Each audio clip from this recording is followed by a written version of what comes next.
पिता के एक फैसले ने बेटों के होश उड़ा दिए। जगदीश प्रसाद जी चुपचाप बैठे हुए बड़ी बहू गीता की बातों को सुनते जा रहे थे। लग रहा था कि किसी भी समय वो अपना धीरज खो बैठेंगे, पर किसी तरह उन्होंने अपने आप को काबू में रखा हुआ था। गीता थी कि अनवरत बोलती जा रही थी। बात बस इतनी सी थी कि पिछले 3-4 दिन से जगदीश प्रसाद जी के दांतों में कष्ट हो रहा था। डॉक्टर को दिखाया तो उसने दांत को निकलवाने की सलाह दी थी, पर दर्द के कारण ये संभव ना था। अंत डॉक्टर ने दर्द कम करने की दवा दी थी। वह कहा था कि दर्द खत्म हो जाए तभी दांत निकाला जाएगा। दांत दर्द की वजह से वे कुछ खा पी नहीं पा रहे थे, इसलिए बहू को खिचड़ी बनाने के लिए कहा था, पर उसने 2 सूखी चपाती और सूखी सब्जी बेटे के हाथ भिजवा दी थी। जगदीश प्रसाद जी ने थाली को हाथ भी नहीं लगाया और अब बहू गीता जोर जोर से चिल्ला कर बोल रही थी कि जब खाना खाना नहीं होता तो पहले से ही बता दिया करो, कितना भी करो इनके नखरे नहीं खत्म होते। वो ये बात समझने के लिए तैयार ही नहीं थी कि दांत दर्द की वजह से ससुर जी चपाती चबाने में असमर्थ हैं और गुस्से में थाली उठाकर बाहर चली गई। जगदीश प्रसाद जी ने एक गहरी सांस ली और अपनी छड़ी उठाकर अपने लंगोटिया दोस्त कैलाश नाथ जी के घर की ओर चल दिए। आज उनका दिल बहुत उदास था। अपनी दिवंगत पत्नी की याद उन्हें आने लगी और सड़क के किनारे बने एक बेंच पर वे बैठ गए। अतीत ने तीव्रता के साथ उनकी यादों में प्रवेश किया। जगदीश प्रसाद जी सरकारी कार्यालय में सेवारत थे। उनके 3 बेटे थे, अनिल, सुनील और राजेश। तीनों की पढ़ने में अच्छे थे। उनकी पत्नी कांता एक कम पढ़ी लिखी लेकिन मेहनती व स्वाभिमानी स्त्री थी, जो कुशलता के साथ उनके घर का संचालन करती थी। मितव्ययता क्या होती है यह जगदीश प्रसाद जी ने अपनी पत्नी से ही सीखा था, इसलिए महीने के अंत में अपनी पूरी पगार वो पत्नी के हाथ में सौंप देते थे और खुद निश्चिंत हो जाते थे। घर के मामले में भी कभी भी नहीं बोलते थे, पर पत्नी को जब भी उनकी सलाह की जरूरत होती तो वे हर कदम उसके साथ होते। समय के साथ उनकी उन्नति होती गई और बच्चे भी अच्छी शिक्षा प्राप्त कर चुके थे। अपने जीवन काल में उनकी पत्नी ने एक जो सबसे अच्छा काम किया था वो था मकान बनवाना। शहर की एक अच्छी सी कॉलोनी में उसने अपने सपनों का संसार बसाया था। जगदीश प्रसाद जी ने ऑफिस से लोन लेकर कुछ दोस्तों से मदद लेकर पत्नी के सपने को पूरा किया। पहले मकान 1 मंजिला था, पर जब बच्चे बड़े हो गए तो जगदीश प्रसाद जी ने हिम्मत करके मकान की 2 मंजिलें और बनवा दी थी। उनके तीनों बेटों की शादी हो गई थी और तीनों बेटों के 2-2 बच्चे भी हो गए थे और अब जगदीश प्रसाद जी अपने छोटे बेटे के साथ निचली मंजिल पर रहते थे। अनिल व सुनील दूसरी और तीसरी मंजिल पर। रसोइयाँ सबकी अलग अलग थी, बस त्योहार वाले दिन सब एक जगह इकट्ठे होकर त्योहार मनाते थे। मुंह से तो कोई कुछ नहीं कहता था, पर जगदीश की पत्नी को बहुत तकलीफ होती थी कि सारा काम मुझे ही करना पड़ता है। दोनों भाभियां बस हाथ हिलाने के लिए आ जाती थी। उधर दोनों का कहना था कि भाई रसोई तो तुम्हारी है तो जिम्मेदारी भी तुम्हारी है, पर ये बातें कभी भी झगड़े का रूप धारण नहीं कर पाती थी, क्योंकि कांति जी खुद भी एक मेहनती महिला थी जो उम्र के इस दौर में भी चुस्त थी। सारा दिन कुछ न कुछ करते रहना उनकी आदत थी। इसी कारण काम को लेकर बहुएं ही उन पर निर्भर थी। जगदीश प्रसाद जी जब भी अपनी पत्नी के साथ बैठते तो कहते थे कि अब हमें किसी प्रकार की चिंता नहीं है, पेंशन तो आएगी ही, बस आराम से गुजारा हो जाएगा। जवानी में जो सपने में तुम्हारे पूरे नहीं कर पाया वो करूँगा। और पत्नी हल्के से मुस्कुरा कर दे अपनी सहमति प्रकट कर देती थी, पर जगदीश प्रसाद जी का ये सपना कभी पूरा नहीं हो पाया और एक दिन पत्नी उन्हें अचानक छोड़कर हमेशा के लिए चली गई। जगदीश प्रसाद जी के तो जैसे दुनिया ही उजड़ गई, पर होनी को कौन टाल सकता था। जिस दिन पत्नी ने इतने यत्न से मकान की नींव बनाई थी उसमें अब दरारें पड़नी शुरू हो गई थी। हालात इतने बदल गए थे कि त्योहार के समय एक दूसरे को बधाई देने में भी सबको कष्ट होने लगा था।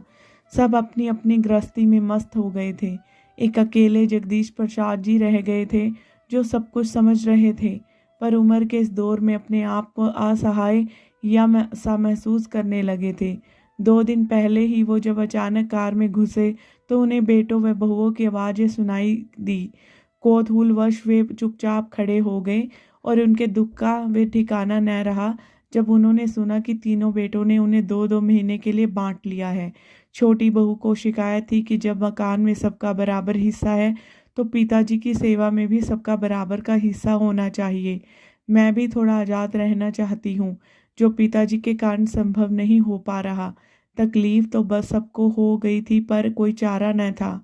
और अब जगदीश प्रसाद जी 3 हिस्सों में बट गए थे। जिंदगी यूं ही चलती जा रही थी।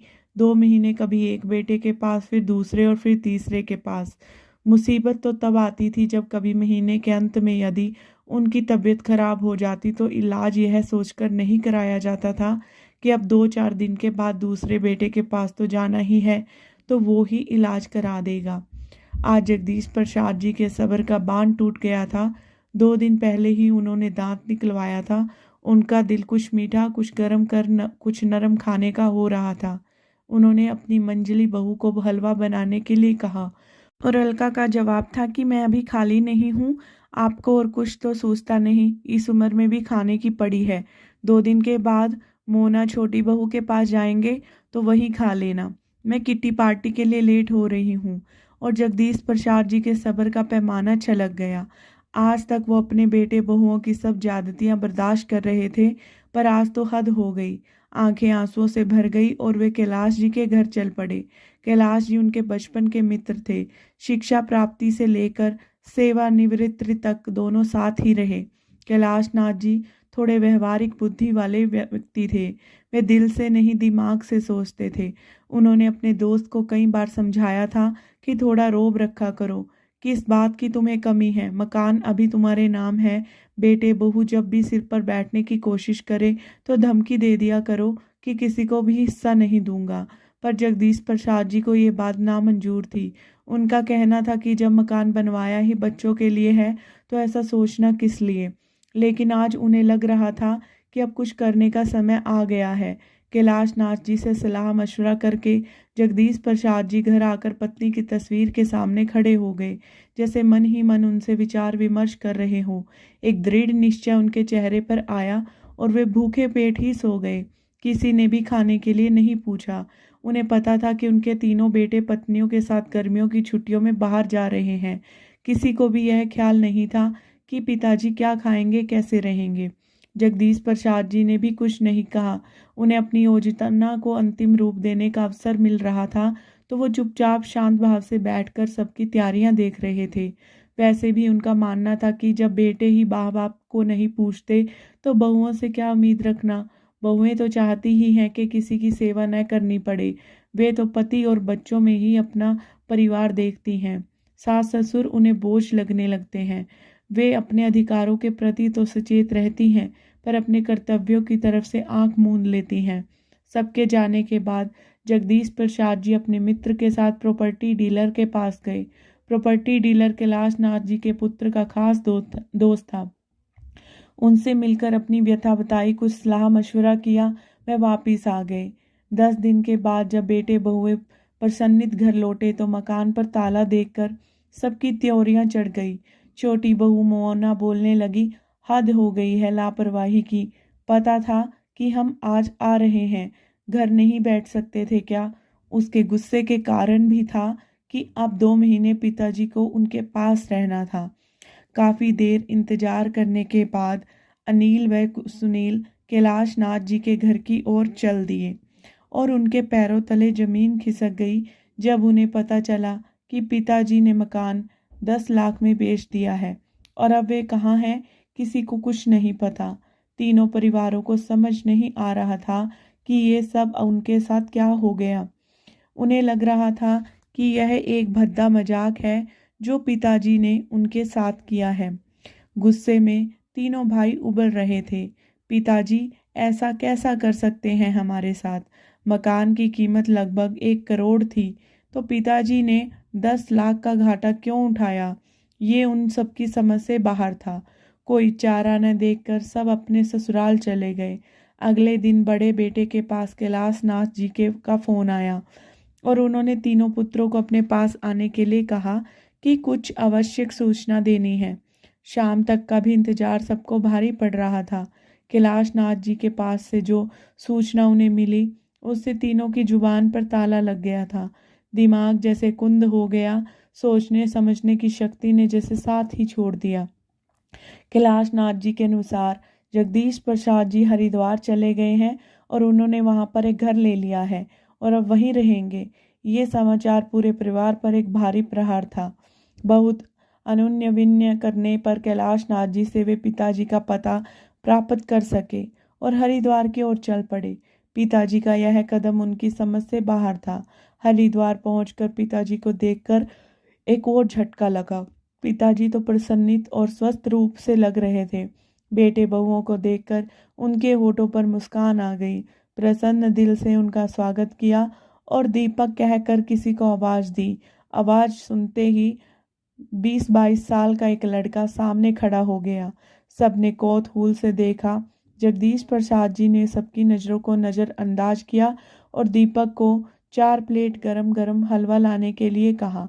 इसी बीच जगदीश प्रसाद जी सबके बच्चों की कुशलता के बारे में जानते रहे।